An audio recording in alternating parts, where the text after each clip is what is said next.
Hey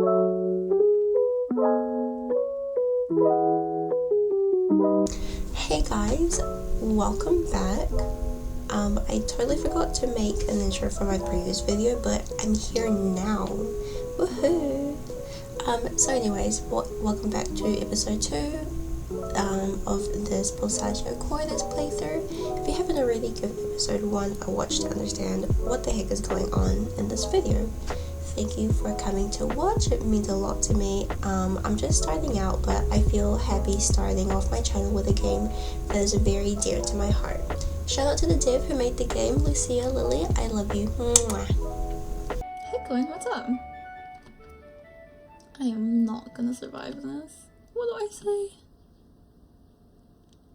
Oh, there's a time limit? What? Oh, I can't go back either. No. Oh my gosh, there's a time limit? What?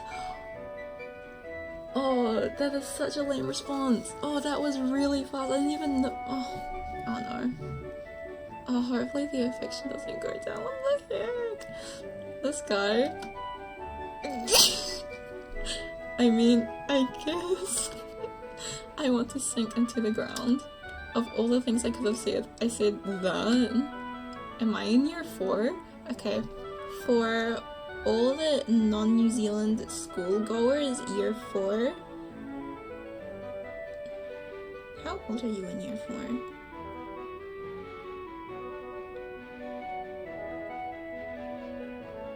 Ten?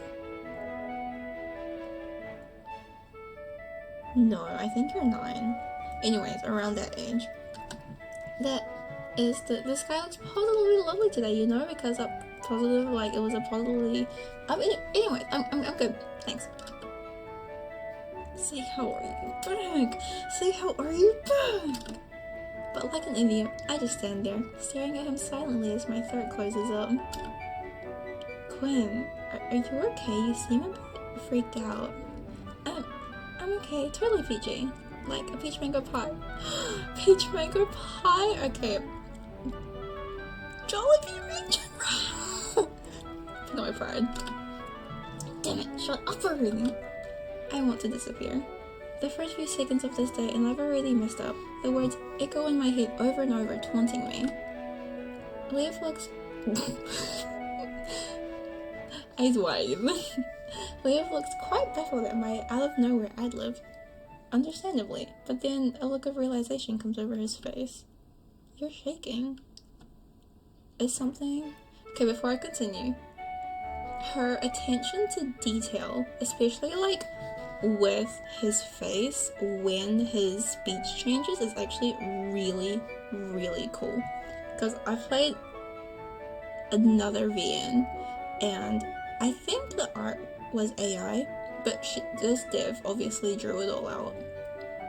It's pretty cool. Hey, I have an idea. We still need to get our tickets for the park, but once we get in, we can walk around the garden until you're feeling better. Does that sound good to you? The idea of having to talk to someone, let alone a park employee, sounds overwhelming enough, but it will only be for a short while, and this would be better than trying to take a stroll through a busy urban street. So I nod, not trusting my voice. Fairly promising. Okay, shall we then? And so we head to the booths to buy our tickets.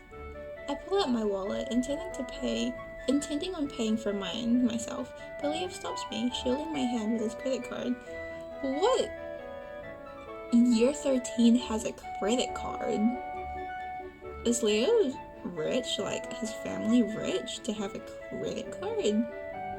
Wild. Oh, you don't. But he shakes his head. It's okay, you asked me out, so it's only fair.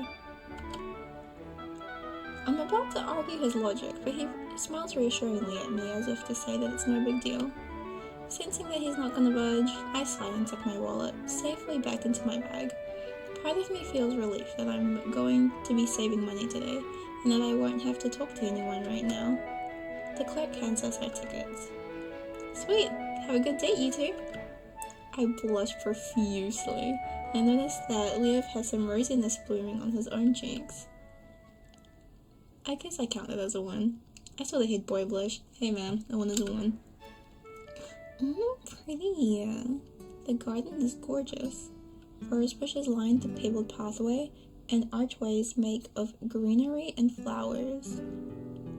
I said that wrong. And archways made of greenery and flowers greet us as we stroll past.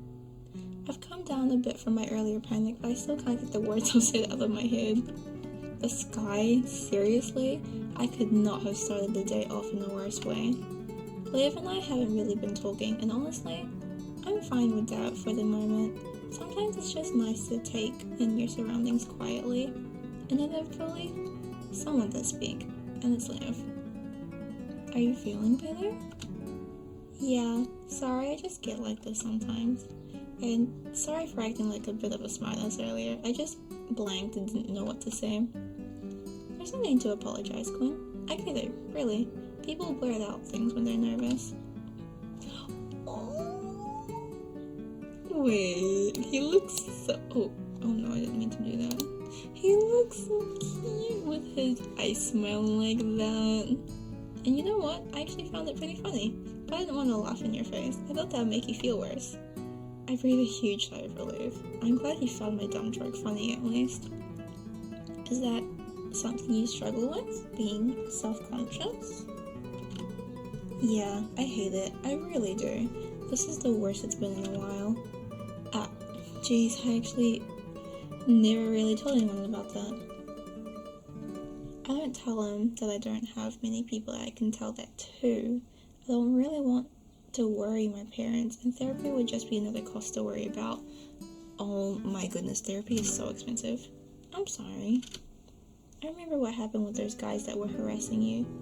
Does it have anything to do with that? No, though that incident didn't really help matters.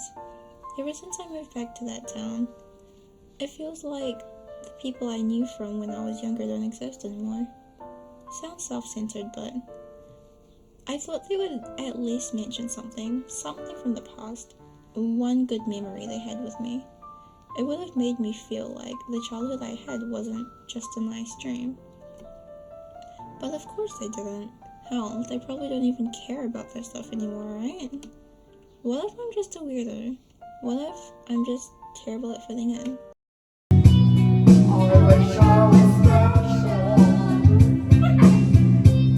You're so fucking special. But I'm a dream. I'm a weirdo. What the hell am I doing here? I don't belong here. I'm really sorry. I didn't mean to ramble like that. No. Quit listening to you talk about your feelings is will never be a problem. That was really sweet. Thank you, Liv. Not for me, anyways. He is very expressive. That's actually really cool for a visual novel. I never knew things were so bad for you. I'm sorry you feel so out of place. High school can really change people, sometimes for the worse. Peer pressure can turn even the nicest person into somebody unrecognizable, all because they wanted to fit in that badly. In the end, the person might end up completely shedding everything they can of their past self. Still, that doesn't make it right for those people to pretend like those relationships never existed. They were still your friends. You still shared those memories with them. Though, if they're clearly not interested in rekindling things, you can't force it. That's just the way they feel. It's also just a waste of energy. If they don't want to be friends anymore, why bother with them? He has a point. I can't waste my worries on people that'll never reciprocate. And, going back to what I said about peer pressure changing people, these changes tend to come at the cost of the person's mental health. There's such a heavy internal conflict about what they want to be versus what they have to be like. It takes a huge toll on them. Glenn, thank you for telling me about this. I'm glad you asked me out on this date. I'm glad you trusted me enough to tell me about your problems. And you know what? It doesn't matter if those people don't want to be your friends anymore, because I'm here for you. I'll always be here to talk, to hang out, to vent, whatever. Oh, okay, that's really sweet. I just have to point out though, this is technically our second time talking to him, right? So the first time, it was at school, when we were asking him to like handle or whatever the rumors. And then he's all out here. I'll always be here for you. That's a big jump, right? I know that it's only our first date, but I want to help you however we can. So always remember that, okay? Even when we're not together at school, you have my number. We can call, text, whatever you need. And Gwen? What's wrong? What? I've been so absorbed in what he was saying that I'd forgotten about myself for a moment. When I finally came back to the present, I realized that my eyes had gone misty. I brushed the droplets from my cheeks, a little embarrassed. I can't believe I am actually crying over this in front of my crush in public. Gwen, I'm sorry, did I say something upsetting? No. Even through my sniffles, the word comes out loud and clear. It's not your fault. I can't get myself to say anything more. Panic begins to course through my veins again. People can see me bawling my eyes out. I must look like such an idiot. Thank God Leo seems to understand, because he puts a gentle hand on my shoulder and leads me to the nearest bench. I feel like such a loser breaking down right in front of my crush like this. Oh, that is such a puppy expression. But if Liv was getting uncomfortable, he was doing a good job of not showing it. He sits there, constant beside me, as I do my best to calm my breathing down and dry my tears. He frequently casts me worried glances, but remains silent, understanding of my need for space. Eventually, I'm able to regain my bearings and take deep, controlled breaths. Only then does Liv speak again. Everything alright, Gwen? My voice is a little hoarse, but at least it's there when I reply. Yeah, I'm okay now. That's good, I'm glad. Do you need anything? Of course it's at that moment that my stomach decides to grumble. I flush in mild embarrassment, but it's nothing compared to what I just made him sit through. Maybe some food. Okay, I agree. Let's go find a place to eat. Hold on, Liv? Yeah? Thank you for comforting me.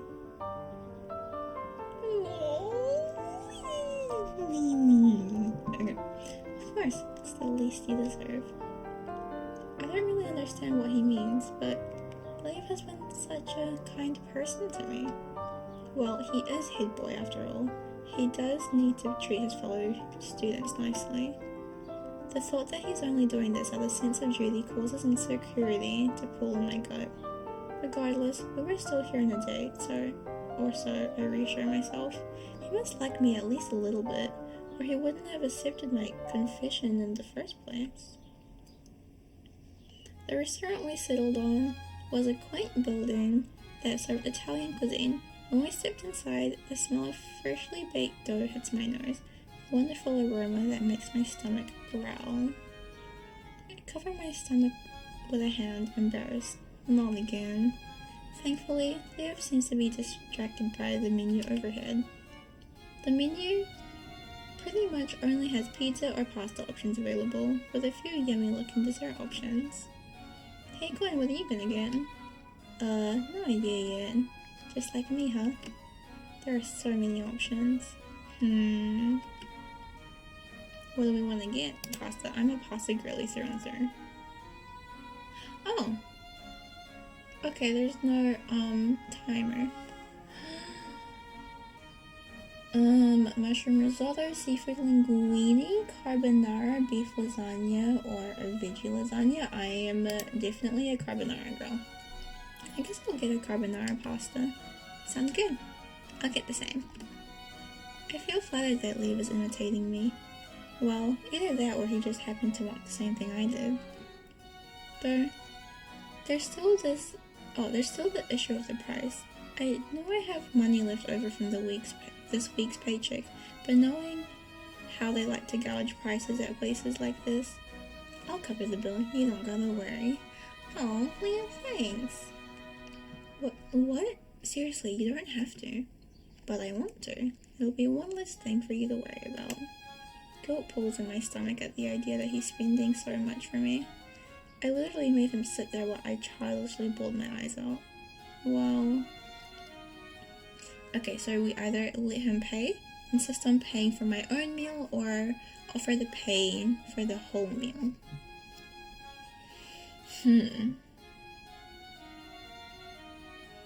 Okay, so... I am a firm believer that you have to pay, like you have to fight to pay for the bill. But I don't know if we're gonna be like tossing back and forth. And this is the first date, and he's offered to pay. So we should let him pay, right? Because there's no way he's letting us pay for the whole meal. Okay, I'm gonna let him pay. Alright. Great! As we place the order, and I actually managed to look the waiter in the eye and speak properly, guilt begins to settle in the pit of my stomach. I hadn't wanted to make Lev take care of everything, but he had insisted, so it was alright. So I accepted the offer. We're at 2. Affection 2. Okay. Okay, yes. We made the right choice, I hope. Though he seems to glow as we finish ordering and wait for someone to show us to our seats, doesn't seem like the great idea of paying. It doesn't seem like the idea of paying for everything bothered him at all. He catches my worried gaze and flashes me a reassuring smile. A waiter soon ushers us to a table right by the windows, gives us a nice view of outside, even if the crowded attractions and rides aren't exactly poultry material. We sit in silence for a bit. I think of how Lev had comforted me earlier. I'm still a little bit embarrassed at my show of vulnerability, but I mostly feel like I owe him something now. No, I definitely owe him something now. On top of paying for admission, he's even paying for my lunch. I haven't been that great with conversation, mostly letting him carry it. Even if he might naturally be better at it, it's not really a date if it's just one side, one person initiating everything. With those thoughts in mind, I open my mouth to speak. So, what rides are you wanting to go on? I don't get to go to these places often, to be honest. I guess whatever is exciting. Curious, I opened my bag and skimmed through the pamphlet that the clerk had given me earlier. There's a bunch of these kinds of rides. There's the Endeavor, which I'm guessing is the pendulum ride, Fear Factor 10, which is a roller coaster, and River of Doom. Which ones do you like? I guess the roller coaster sounds the most fun, but do you not want to go? You sounded a little hesitant when you mentioned it. Well, a little bit. The last time I went on was when I was a kid and I was screaming the entire time. That's horrible. Don't worry, Glenn. We can do something else. What about the other rides? You can still go on the roller coaster if you want. I'll just wait for you. No. I mean, this is our date, isn't it?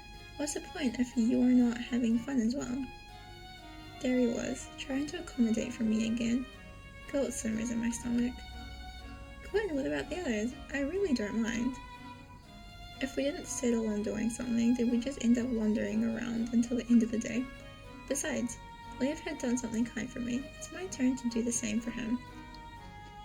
Wait, I changed my mind. Let's go on the roller coaster together. Are you really sure? Yeah, I'm older now. I'm sure I'll be able to handle it. That's great! And if you do get scared, you can always hold on to me. Predictably, my cheeks flare up. Even if the idea of being on a roller coaster again turns my stomach, given who I'm going to be with, it might just be worth it. I mean, if it helps, I don't mind, okay? Yeah, okay.